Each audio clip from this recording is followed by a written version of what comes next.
So today, Whitey Bulger was found dead in his cell in a West Virginia prison. He had been transferred to this prison fairly recently. He had been serving time in Florida. So he was transferred to this prison, and basically the night that his first night there, he died.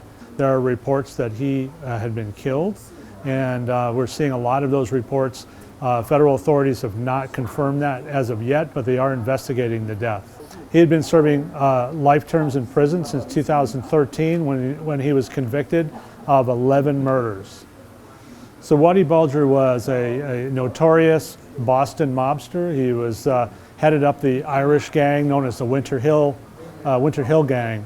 And this was a pretty brutal group based in what they call South Boston or Southie. And it was, this reign of terror really ran from the 1970s up through the 1980s. Eventually, law enforcement was catching up with Bulger, and in 1994 he fled and he went on the lam, and he was on the lam for 16 years before he was finally captured in 2011. He was living incognito with a girlfriend in a condo on the beach in Santa Monica, California, if you can believe that. They ended up catching him. Then he went to trial in 2013, convicted, sentenced to life in prison. So he had quite a bit of time traveling the country and ultimately living in Santa Monica, free from any direct fears of being caught or killed. So the Mob Museum has several artifacts related to Whitey Bulger, and we have some really good ones. For example, we have 16 handwritten letters that Bulger wrote to a friend of his while he was in prison. And these letters are handwritten. They're addressed to a man named Richard Sunday, who is someone he served time in Alcatraz prison with back in the early 60s. And in these letters, Bulger talks about being on the lam and some of the things he did at that time.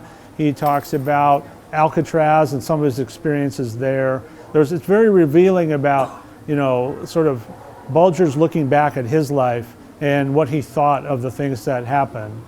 So we have these letters. We also have some items that were confiscated from his apartment in Santa Monica after he was arrested. We have a pair of sunglasses that he had there. We have a lock-picking tool, which is kind of interesting. He had all kinds of interesting things. One of the books that we have that was recovered from his apartment is how to change your ID, your identification. And so, Bulger was thinking about all the angles as he was on the lam, and ultimately it sounds like he didn't have to work that hard at it. He kind of just fell in with the crowd there in Santa Monica, and not too many people suspected him.